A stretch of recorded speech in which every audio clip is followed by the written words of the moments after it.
Salut! Dans cette vidéo, on va essayer de rétablir la vérité sur 7 idées reçues sur la freelance qui en général font peur aux gens qui hésitent encore à se lancer. Donc on va essayer de démonter tous ces préjugés. C'est parti! Préjugé numéro 1, il te faut 2 à 3 ans minimum d'années d'expérience en cabinet de conseil avant de te lancer en freelance. Donc ça c'est totalement faux, hein, évidemment, et j'en suis la preuve vivante en plus parce que je me suis lancé directement en freelance après mon école d'ingénieur. Donc sans expérience, etc. J'ai trouvé une mission assez rapidement. Alors que voilà, j'avais fait quelques stages et je m'étais formé moi-même sur certains outils à côté de mes études. J'ai eu pas mal de missions qui se sont enchaînées, j'ai appris pas mal de choses au fur et à mesure, donc tu continues à apprendre au fur et à mesure, donc ça c'est top.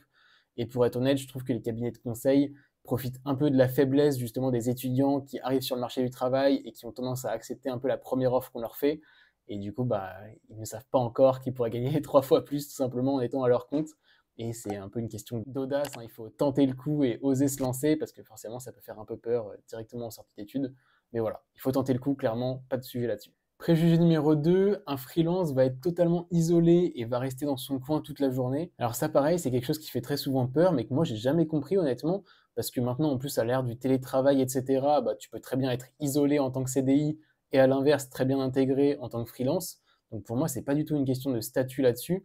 Et franchement, moi, à titre personnel, j'étais que dans des missions où j'étais vraiment intégré aux équipes. Donc, en tant que consultant, j'avais les mêmes horaires que tout le monde, j'avais les mêmes postes, enfin, j'étais au bureau avec tout le monde, etc. Les accès aux cantines, aux événements, etc. Donc, franchement, vraiment pas de différence là-dessus. Évidemment, si toi, tu veux t'isoler et tu préfères travailler en solitaire, c'est totalement possible, hein. Tu peux même faire du full télétravail, etc. pour ne pas avoir de contact direct avec tes clients, hors visio, etc., hein, bien sûr. Mais j'avoue que moi, ça me dérange pas du tout d'avoir un contact comme ça. Au contraire, je trouve ça un peu sympa d'avoir un échange social à chaque fois. Donc je vais souvent en présentiel chez mes clients et franchement, bah, c'est top, hein. Donc rien à signaler là-dessus non plus. Préjugé numéro 3, c'est trop dur de trouver une mission en freelance quand tu débutes. Donc là, clairement, on est sur la grosse crainte, hein, des gens qui hésitent encore à se lancer. Et honnêtement, c'est totalement compréhensible vu que tes revenus sont dépendants de tes missions. Donc si tu as un petit trou entre deux missions, ça peut te mettre en difficulté financièrement, ce qui est totalement logique. Mais honnêtement, moi, je trouve qu'il n'y a pas de quoi s'inquiéter littéralement. Enfin, il ne faut pas que ce soit un blocage là à se lancer, parce que tout simplement, on est dans une période où la démocratisation du freelance est vraiment en train de se faire. Les entreprises, du coup, s'habituent de plus en plus à travailler avec des freelances ou en tout cas des externes.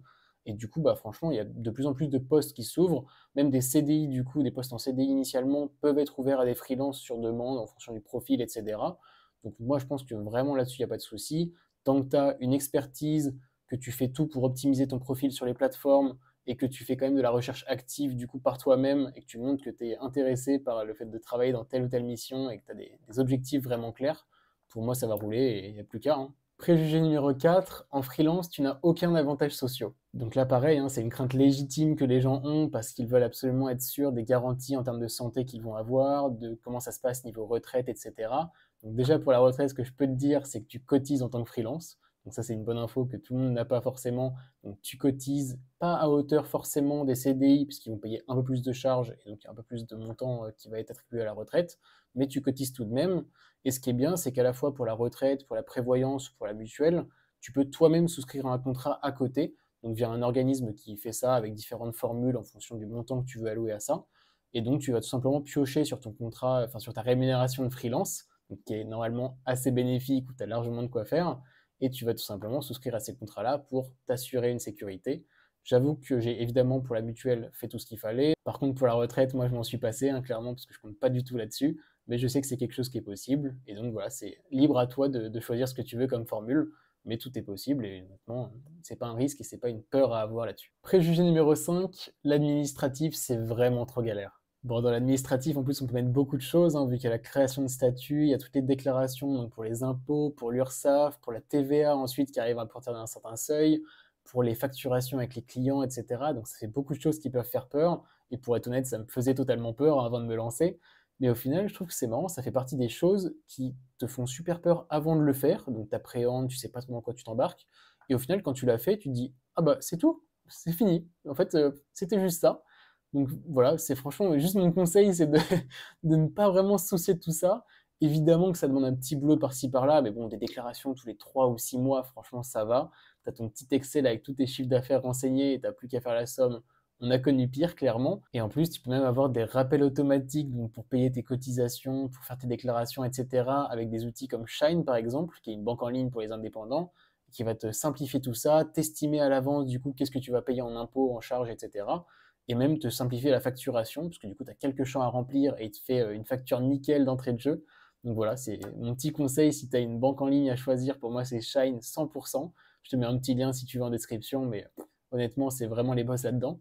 Donc je vais pas non plus te dire que c'est une partie de plaisir, hein, bien sûr, tout cet aspect administratif, mais bon, c'est pas si diabolique que ça, et honnêtement, tout le monde peut le surmonter. Préjugé numéro 6, en freelance, t'as plus du tout de temps pour toi et t'es totalement débordé. Alors c'est vrai que la barrière entre vie pro et vie perso est quand même plus fine qu'un salarié classique, ça c'est assez indéniable, mais en vrai, pour le coup, moi qui fais du consulting par exemple, je suis vraiment intégré aux équipes et du coup je fais des horaires de bureau vraiment classiques, donc j'ai pas besoin de finir à 22 ou 23 heures pour absolument finir un projet client dans les temps, sinon je suis viré, etc.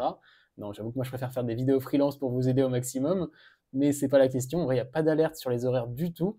Tu peux même travailler du coup en 4/5e si tu le souhaites, voilà, pour prendre tes vendredis par exemple, et que tu estimes que ton tarif suffit largement sur 4 jours plutôt que sur 5.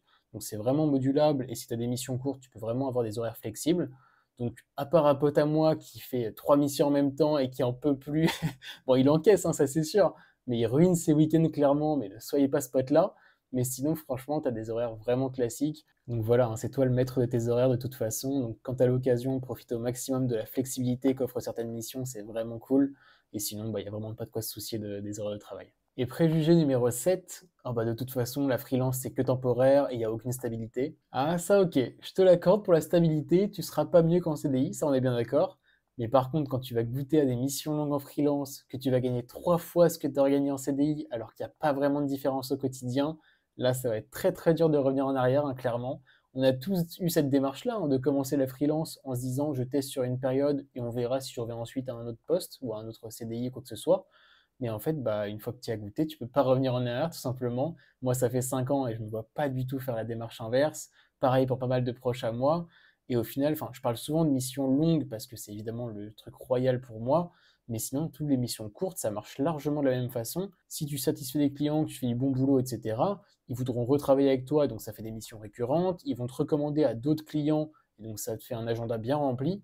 Donc franchement, bah, il n'y a vraiment pas d'inconvénient à tout ça. En fait, faut juste se lancer, tenter l'expérience et profiter. Voilà pour cette vidéo sur les 7 préjugés qui reviennent le plus souvent en freelance. En tout cas, si toi t'en as un en tête, n'hésite pas à le mettre en commentaire, comme ça je te répondrai si oui ou non il est justifié. Et sinon, bah, je t'invite à mettre un petit like et à t'abonner si ce n'est pas encore fait pour avoir tous mes conseils sur la freelance. Et sinon, bah, nous on se dit à la semaine prochaine. Salut!